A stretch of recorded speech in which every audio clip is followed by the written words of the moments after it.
오늘 이사야 37장의 본문은 역사적인 배경들을 좀 이해하고 보셔야 정리가 될 것입니다. 이사야 37장은 주전 701년 아수르가 예루살렘을 침공하는 그 사건 속에서 기록된 본문입니다. 그래서 36장부터 사실 이 내용이 기록되어 있어요. 37장을 이해하려면 36장부터의 흐름을 좀 살펴봐야 되는데 36장 1절에 보니까 뭐라고 기록하고 있느냐, 히스기야 왕 14년에 아수르 왕 산헤립이 올라와서 유다의 모든 견고한 성을 쳐서 취하니라, 그렇게 말씀하고 있습니다. 쉽게 설명하면 유다의 모든 것이 다 아수르 왕 산헤립에 의해서 초토화되어지고 뭐만 남았어요? 예루살렘 남은 상황 속에서 아수르의 왕 산헤립이 랍사게를 보내어서, 군대 장관 랍사게를 보내어서 항복을 요구하고, 그 항복을 요구받은 히스기야가 그것에 반응하고 그 반응 속에 하나님의 대답이 숨어져 있다라고 하는 내용이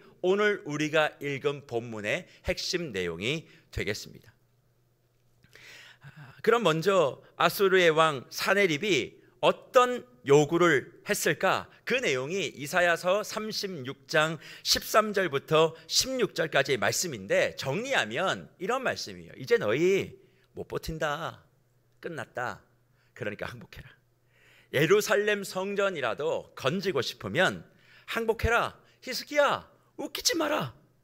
히스기야가 하는 말, 그자의 말 믿지 마라. 아마 히스기야부터 도망갈 거다. 버티는 날수만큼 너희들 더 고통스러울 거다. 그것이 아수르의 왕 산헤립이 항복을 요구하며 유다와 그리고 히스기야에게 요청했던 말입니다. 사실 이 항복의 요구서는 허언이 아니었어요.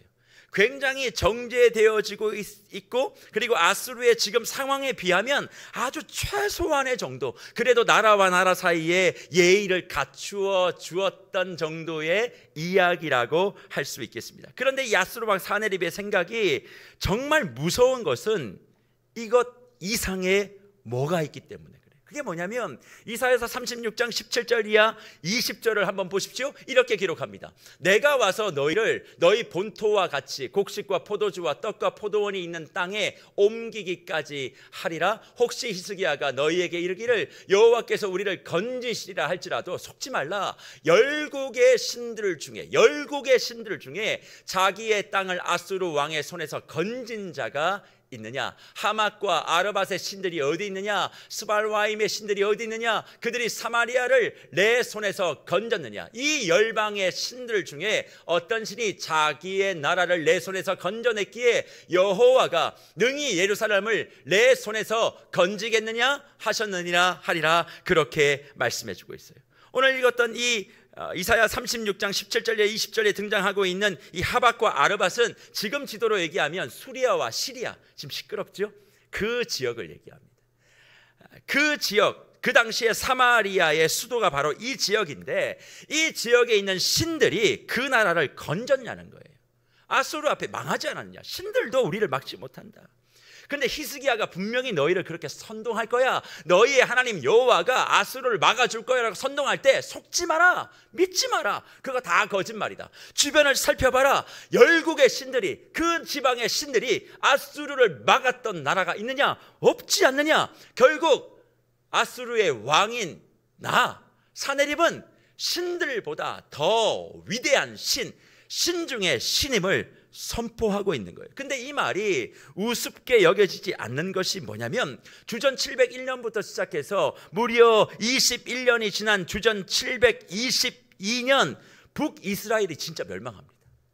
그리고 주변에 있는 나라가 초토화되는 거죠. 그러니까 이 말은 거짓이 아니었어요. 실제 있었던 일이었습니다.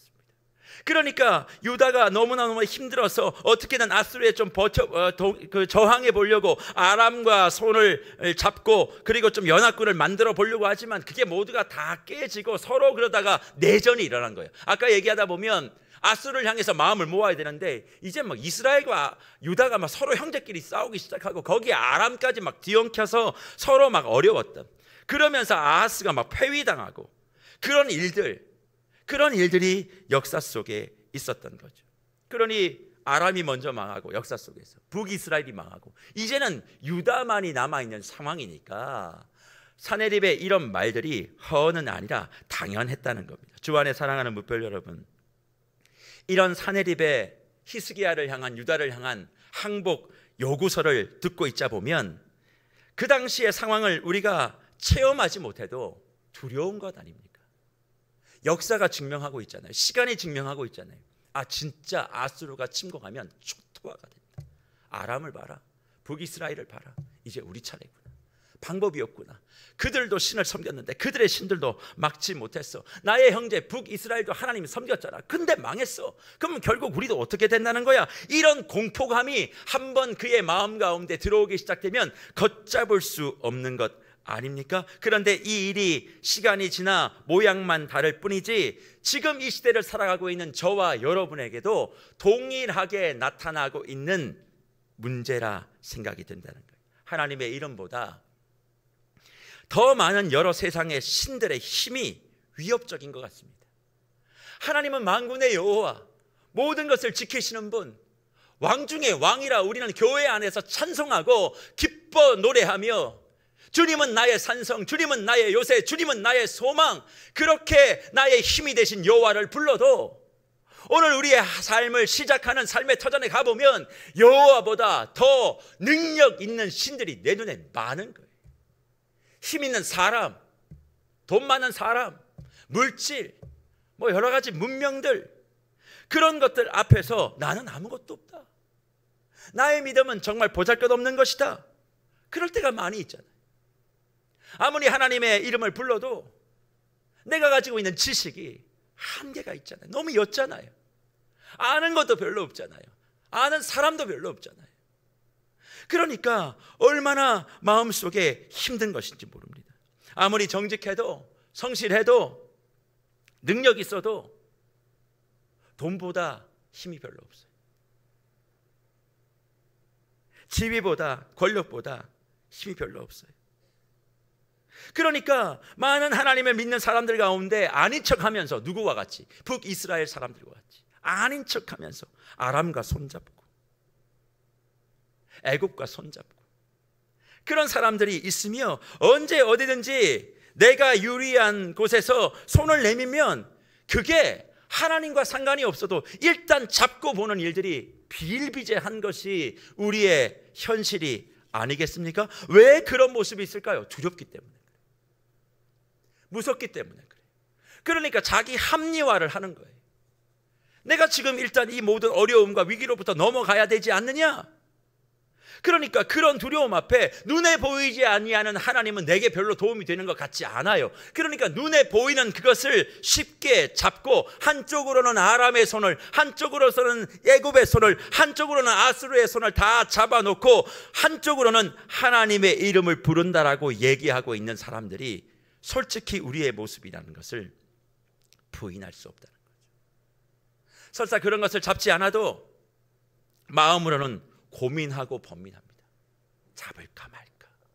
잡으면 좀 편해질 텐데, 잡으면 좀 더 나아질 텐데.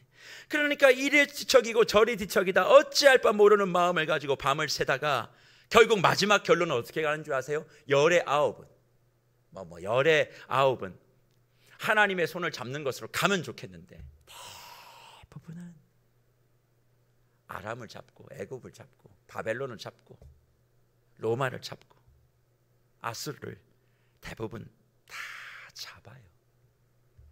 그게 연약한 저의 모습이고 여러분의 모습일 수 있다는 거죠. 우리 무별 여러분들은 그런 차원에서 지난밤 어떤 마음으로 계셨습니까? 오늘 특세의 자리에 나오신 모든 분들은 사네립의 이런 공포 앞에서 조금의 흔들림도 없을 수 있겠습니다만 그래도 어둠 속에서 아무것도 보이지 않아도 그래도 내가 잡아야 될 건 하나님밖에 없다. 그런 마음으로 이 자리에 나오신 줄 믿고 주님의 이름으로 축복합니다.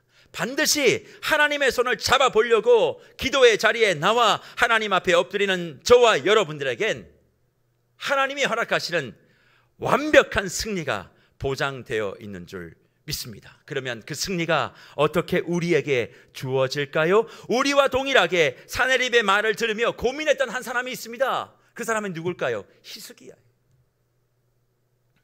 히스기야는 사내립의 이 항복 선언문을, 요구서를 받아들고 옷을 찢고 아픔을 표현합니다. 이사야 37장 1절이 그렇게 얘기하죠. 히스기야 왕이 듣고 자기 옷을 찢고 굵은 베옷을 입고 여호와의 전으로 갔다 그래. 여호와의 전으로 갔다. 우리처럼 특세에 나왔다. 그 모든 고민의 마지막 종지부를 찍기 전 하나님 앞에 나와 기도하며 묻기 시작했다. 그러니까 기도하고 하나님 앞에 전심으로 나아가면 열의 아홉이 아수르의 손을 잡는 것이 아니라 열의 열이 하나님의 손을 잡게 돼 있는 거예요.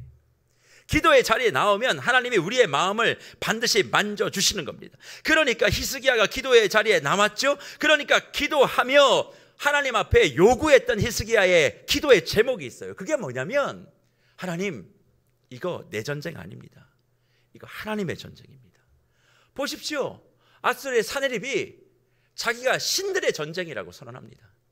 자기를 막을 수 있는 열국의 신이 없다고 얘기합니다. 그러면 하나님 아버지, 이건 신의 전쟁이니까 내가 나가선 소용없습니다. 이건 내 전쟁이 그래서 아닙니다. 이건 여호와의 전쟁, 하나님의 전쟁입니다. 선언을 딱 해버리는 거예요. 저와 여러분이 가지고 있는 삶의 모든 문제와 우리에게 도전하는 일들이 현실적으로, 현상적으로 눈에 보이는 일들이지만 기억하십시오. 그 뒤에는 반드시 악한 영들이 존재하고 있습니다. 악한 영들이 이 세상을 움직여가고 있는 거예요. 그러니까 저와 여러분이 매일 삶에서 부딪히고 있는 영적 전쟁은 하나님이 개입하지 않으시면 승리할 수가 없어요. 눈에 보이는 그 모든 문제들, 눈에 보이는 그런 현상들, 그 이면을 보는 영적인 시각을 가지시는 저와 여러분들이 되시기를 그래서 축복합니다. 그러고 난 다음에 그렇게 하나님의 전쟁이라고 선포하고 난 다음에 하나님이 반응하기 시작해요. 왜냐하면 하나님의 전쟁이거든요. 하나님도 이걸 분명히 알아요. 그러니 하나님의 전쟁이라고 선언되어져 있는 그 말씀을 하나님이 딱 들으시고 히스기야의 기도와 생각에 대하여 하나님이 해법을 주시는데, 어떤 해법을 주십니까? 이사야를 통해서 말씀하세요. 이사야를 통해서 말씀하시는데 고민, 번민, 마음, 두려움에 대하여 하나하나 설명하면서 이사야 37장 21절부터 26절까지의 말씀인데요, 그 말씀을 정리하면 이렇게 되어 있어요. 히스기야, 너 나설 거 없다. 나서지 마라. 아수르 왕 사내립 그냥 비웃어줘라. 괜찮아. 비웃어도 돼. 왜냐하면 하나님이 나를, 내 일을, 내 백성을 회방하기 위해서 지금 산의 진미 먹고, 그리고 뭐 군사들 이끄는 동안에 내가 지금 작업하는 게 있어. 그게 뭐냐면 애굽의 하수 곧 나일강을 메마르게 하고 있어. 근데 사내립은 그걸 몰라. 그러니까 너 그냥 비웃고 있어. 그렇게 이야기하고 있다는 거예요. 그럼 왜 그러냐면 나일강을 통하여 지금 식수를 공급받는 것이 아수르 군대의 병참 루트였어요. 그러니까 지금 자기들이 산의 진미 먹고 이제 이겼다 그러고 히스기야를 향해서 뭐 이런저런 항복의 선언 요구서를 하고, 내가 진짜 열국의 왕이야, 히스기야 니네들이 믿고 있는 유다의 하나님 그 별거 없어, 그렇게 흥청망청하고 있을 때 하나님은 지금 뭘 하고 계신다고요? 수로를 말라버리게 만들어요. 근데 문제는 뭐냐면 사내립이 그걸 들을 수도 없고 알지도 못하겠다. 그렇게 얘기하면서 사내립이 이렇게 행하는 모든 과정도 내가 허락하지 않으면 일어날 수 없는 일이야. 그러니까 너는 가만히 있어. 너는 비웃고 있어. 걱정하지 마. 내가 다 끝낼게. 그렇게 말씀하고 있는 거죠. 다 내 손바닥 안에 있는 거야. 다 사내립이 이렇게 하는 역사의 과정도 내가 다 결제한 일이고 계획한 일이니까 내가 정리할 거야. 그러니까 두려워하지 말고 걱정 붙들어 매. 그렇게 히스기야에게 말씀하고 있는 거예요. 물론 우리는 이런 말씀을 들으면 이런 질문을 할 수밖에 없습니다. 아니, 우리 하나님은 참 이상하셔. 아니, 뭐 그렇게 다 할 거면 처음부터 일을 만들지 말지. 왜 당신의 자녀들이 고통당하고 모욕받고 고난받고 처참한 일들을 경험하는 것을 뻔히 알면서도 이러실 수 있는가 질문하실 거예요. 그런데 사랑하는 뭇별 여러분, 지금 이사야를 통해서 하나님이 말씀하시는 말씀의 핵심을 놓치지 않으시기를 소망합니다. 지금 하나님은 백성이 괴롭힘 당하는 거 내가 결제했다가 핵심이 아니에요. 이런 싸움의 결정권자가 누군지, 역사의 흐름을 누가 주고 있는지에 대하여 말씀하고 있는 겁니다. 사내립이 지금 이렇게 기고만장하고 날뛰는 것은 그가 세상에서 가장 강력한 군사력을 가지고 있기 때문이죠. 세상의 이치, 곧 힘을 가지고 있기 때문에 이렇게 경거망동하는 것입니다. 그러니 이렇게 오만방자한 거예요. 그건 과거나 지금이나 동일합니다. 힘을 좀 가지면요, 정말 얼마나 오만방자해질지는 모릅니다. 예전에 이렇게 편안하게 만나고 그렇게 했던 분들, 혹은 제가 또 이렇게 아래에서 함께 사역하며 제 밑에 이렇게 데리고 있었던 후배 목사님들 계신데, 그분이 좀 이렇게 어느 자리에 올라가면 목이 얼마나 팥팥해지는지 몰라요. 얼마나 그냥 뭐 콘크리트를 그냥 박아놨어요.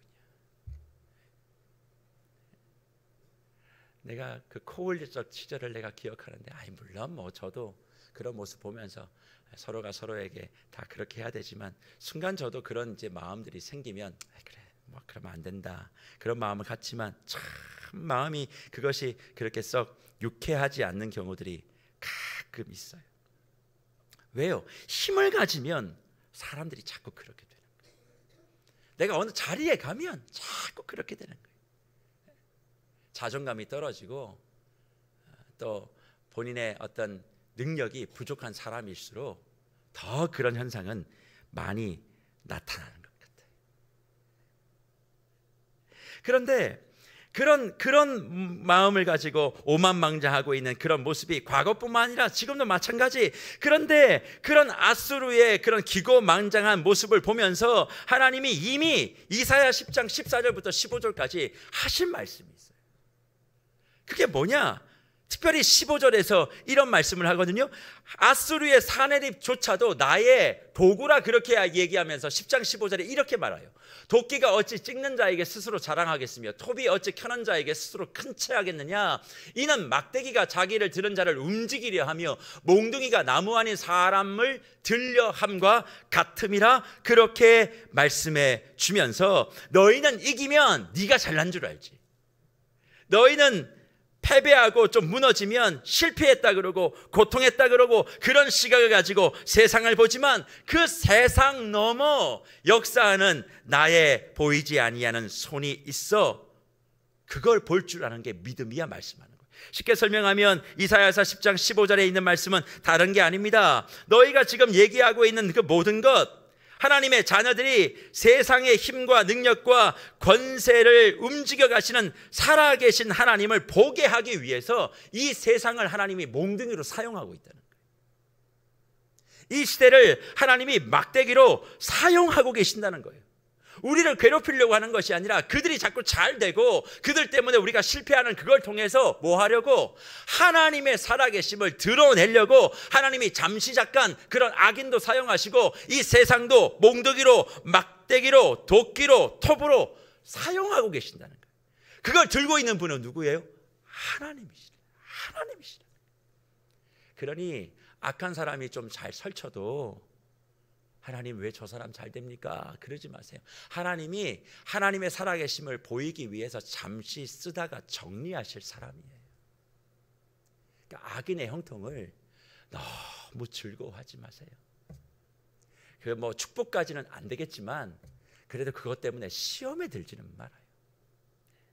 저는 뭐 악인까지 축복하라고 그렇게 말할 수 있는 이렇게 좀 다듬어진 목사는 아닙니다. 축복은 안 해도 내가 그 사람 때문에 무너지지는 말아요. 그냥 악인이 잘 돼요. 잘못한 게 분명히 있는데 너무 승승장구해요. 그러면 생각해요. 몽둥이를 들고 계시는구나, 주님이. 근데 그 몽둥이 결국 정리하신다. 뭘 보여주시고? 살아계신 하나님이 어떤 분이신지를 보여주고 그 몽둥이는 정리하는 거예요. 그러니까 일시적으로 사용될 몽둥이 때문에 부러워하지 말아요. 우리는 그때 뭘 봐야 되냐? 그 몽둥이를 들고 계시는 하나님을 봐야 돼요. 그 보이지 않는 하나님의 손을 보는 것이 믿음이다. 그렇게 말씀해 주고 있는 것이지요. 시대보다 더 큰 역사보다 보이는 힘보다 비교할 수 없는 더 큰 주권을 하나님이 쥐고 있다는 것을 고백하는 그 믿음만이 변수가 많은 이 세상에서 승리하는 신앙인으로 살아가게 되는 것입니다. 그렇습니다. 이 믿음, 이게 보이기 시작하면 우리의 마음에 능력이 생기는 거예요. 어떤 능력이에요? 원칙대로 되지 않을 때 두렵죠. 뜻대로 되지 않을 때 무섭죠. 하루하루 살아가는 것이 두렵죠. 그 두려움 때문에 눈에 보이는 뭐라도 자꾸 내가 갑옷 삼고 방패 삼고 구입하고 싶고 좀 나하고 뜻이 이렇게 틀리지만 내가 하나님 말씀대로 가는 것이 외롭지만 나 혼자 있는 것이 너무나 버거워서 그래 이거 아니야. 저 사람들과 같이 있는 것이 좋겠어. 그래서 다수를 따라가고 있는 힘이 있는 곳에 머물고 싶은 그런 마음을 가지고 움직이는 저와 여러분들 있으시잖아요. 그런데 그런 분들에게 그 보이지 아니하는 하나님의 손이 보이기 시작하면 뭐가 시작돼요? 위로가 시작되는 거예요.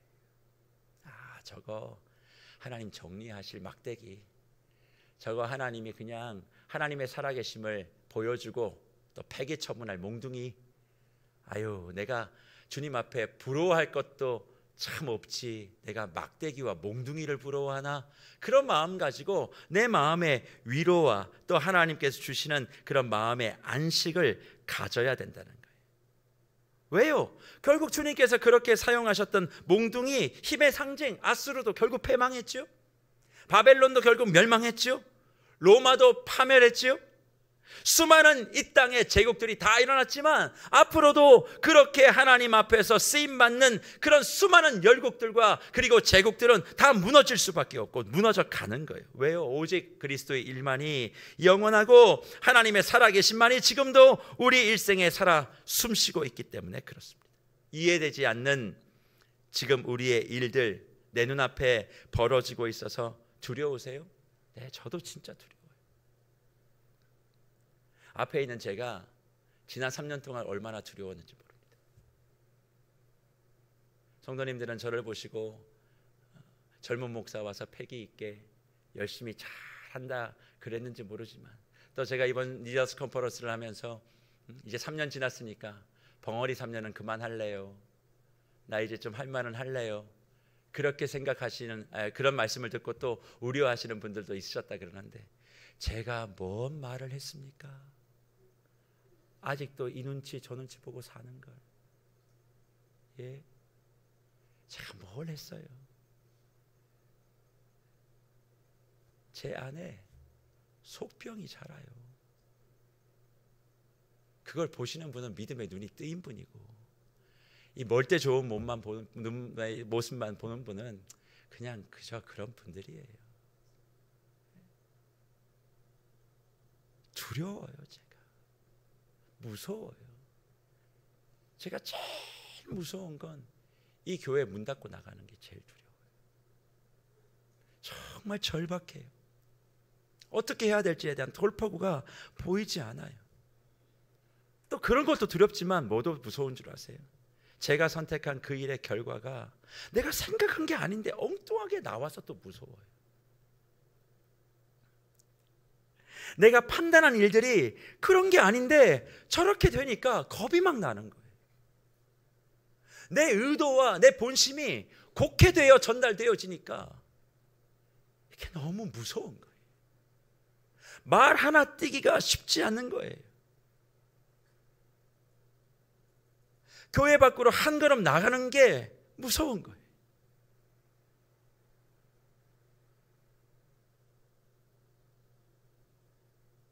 뭘 얘기하면 이분은 어떻게 들으실까? 저분은 또 어떻게 받으실까? 100이면 100, 200이면 200, 300이면 300, 1000이면 1000. 하나의 나의 이야기를 1000가지까지 해석하는 그 모든 상황을 다 머릿속에 넣으니까 내가 머리가 터질 것 같은 거예요. 수백 번 물어봐요. 이걸 이렇게 말하면 알아들으실까? 이걸 저렇게 말하면 좀 쉽게 받으실까? 이렇게 말하면 또 상처받지 않을까? 이렇게 말하면 또 곡해되지 않을까? 매일 질문해요. 주일날 설교하는 이 설교의 원고도 몇 달 전에 다 정리해놓고 다시 몇 줄을 앞에 놓고 수백 번 탈구하고 단어 하나 고쳤다가 저렇게 했다가 또 고쳐놨는데 단위에 올라가서 또 아직 정제되지 못한 저의 부족한 모습 때문에 또 단어 하나가 불쑥 잘못 나오면 그거 하나 붙들고 또 목사가 그런다고. 그러면 얘기하죠. 주님, 그렇죠, 아직도 내가 멀었습니다. 그러니까 무서운 거예요. 누가 무서울까요? 전 성도들이 무섭습니다. 매주 평가받는 이 시간이 무섭습니다. 두렵습니다. 겁이 납니다. 잘하고 애를 쓰고 있지만 뭐 하나 내 마음에 안 들면 못난 목사랍니다. 그게 직접 또 말을 못하니까 건너 어느 목사님, 건너 어느 장로님, 건너 어느 권사님 통해서 얘기합니다. 그러면 저는 뭐라고 얘기할까요? 그 권사님이 안 좋은 권사님이란 얘기를 하지 않습니다. 아, 그래요? 그렇군요. 제가 아직 많이 모자랍니다.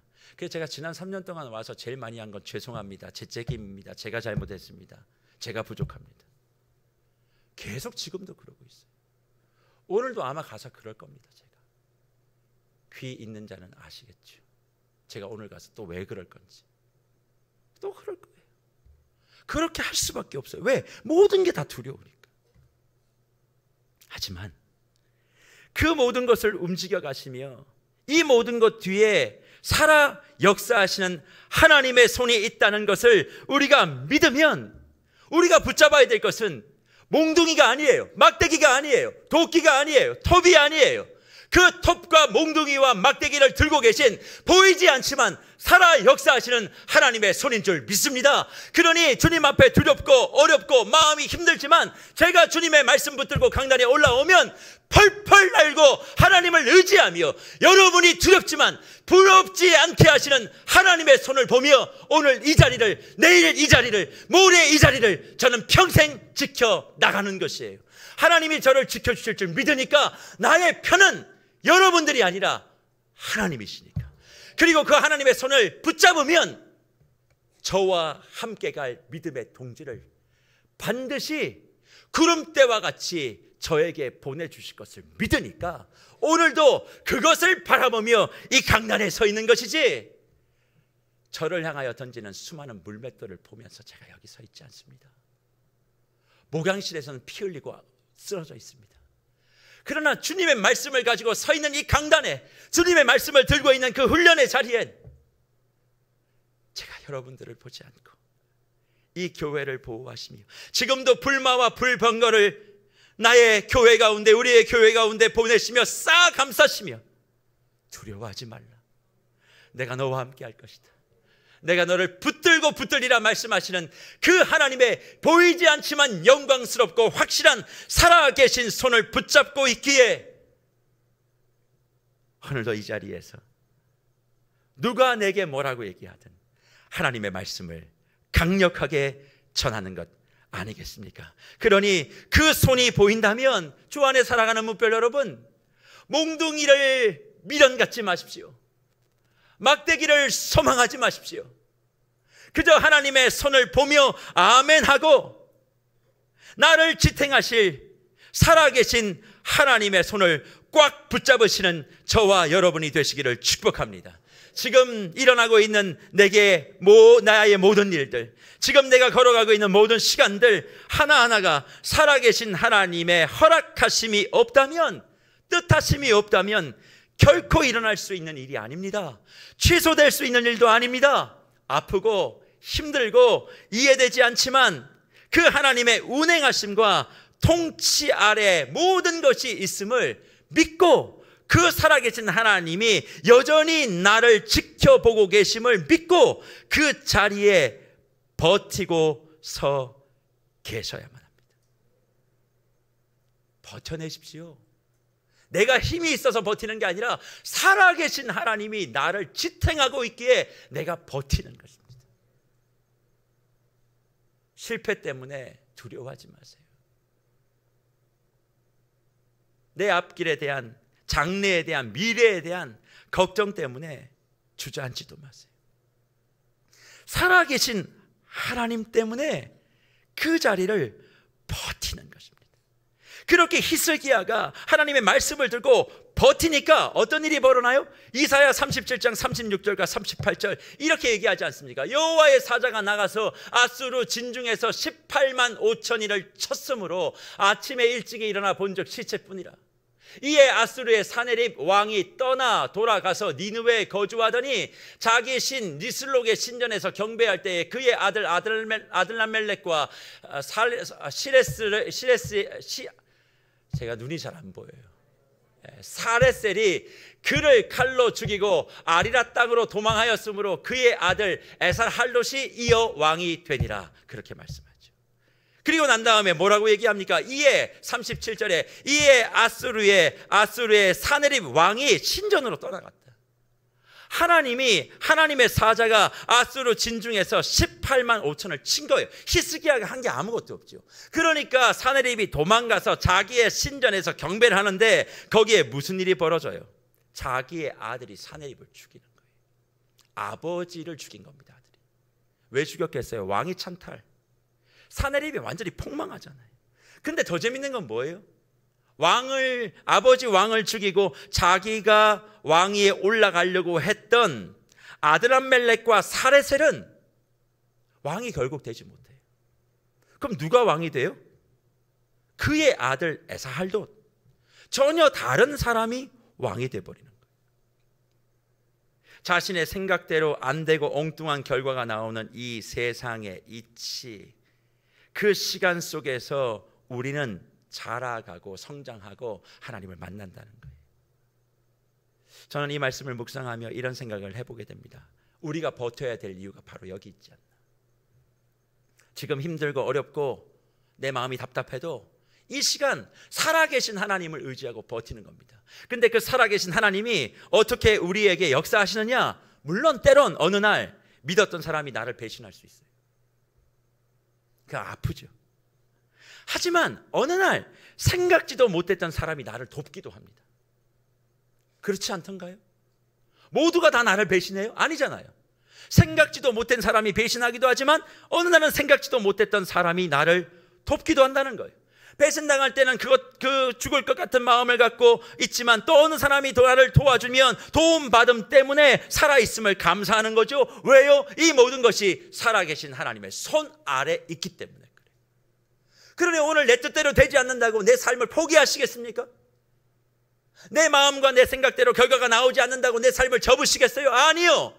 나는 죽을지 몰라도 살아계신 하나님이 나와 함께 하시면 어떤 방법을 통해서 나를 다시 하나님의 영광의 도구로 쓸지 모르기 때문에 오늘 보이지 아니하지만 나와 함께 하시는 살아계신 하나님을 믿음의 눈으로 보며 저와 여러분의 삶의 자리를 굳건하게 퇴보하지 않고 지키면 거기서 역사는 시작되는 줄 믿습니다. 그래서 주 안에 사랑하는 무별 여러분, 두려우십니까? 지금 나보다 비교할 수 없는 그 힘 앞에서 절망하고 계십니까? 그래서 숨이 막힌다라고, 아니 차라리 죽는 것이 낫다고 생각하며 오늘 이 한날 새벽을 내 생의 마지막 날이라고 생각하고 주님 결판 지읍시다. 정말 내가 죽든지 주님이 죽든지 한번 문제를 해결 지읍시다. 그런 마음을 가지고 이 자리에 계시는 분들이 있다면 그러지 마세요. 왜 주님 앞에 사생결단하고 결판 지으려고 하세요? 그냥 주님 부르시는 날까지 잘 버티십시오. 인생 너무 그렇게 죽기 살기로 덤비지 말아요. 그냥 주님 부르실 때까지 내가 해야 될 건 뭐냐? 살아 버티는 거예요. 내가 살아 아무것도 할 수 없는 그 순간에도 살아가십시오. 살아 있으십시오. 하나님이 살아 계신데 왜 살려고 하지 않고 자꾸 죽으려고 하십니까? 하나님이 살아서 저와 여러분을 살려내시고 복 주시려고 하시는데 왜 그 복을 안 누리시려고 하시고 차라리 죽는 게 낫다고 자꾸 말씀하십니까? 왜 혼자 방구석에 앉아 눈물 흘리며 이럴 바엔 죽겠습니다, 이럴 바엔 내 목숨 가져가십시오, 왜 그렇게 앉아 계시는 거예요? 살아가십시오. 하나님 여러분을 결코 홀로 두지 않으십니다. 내가 아무것도 할 수 없어도 살아서 그 문제를 걱정하고 고민하고 할 수 있는 최선을 다하세요.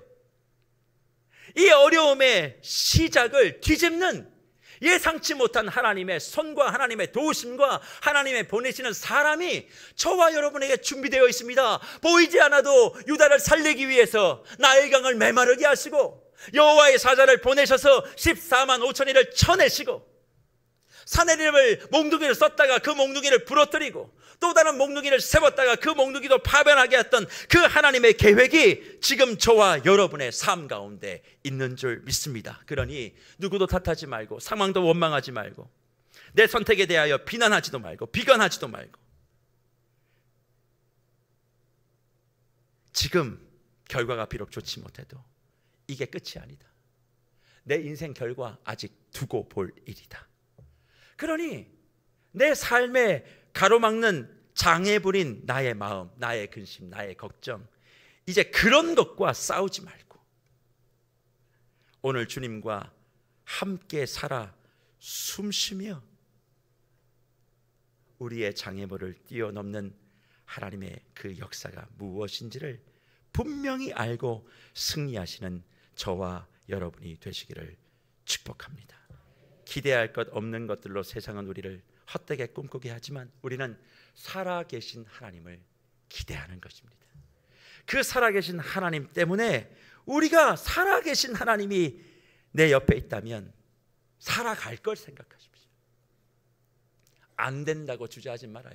여기에 진로에 대해서 내 앞으로의 미래에 대해서 고민하는 사랑하는 우리 샛별들, 우리 인업 청년들 걱정하지 마십시오.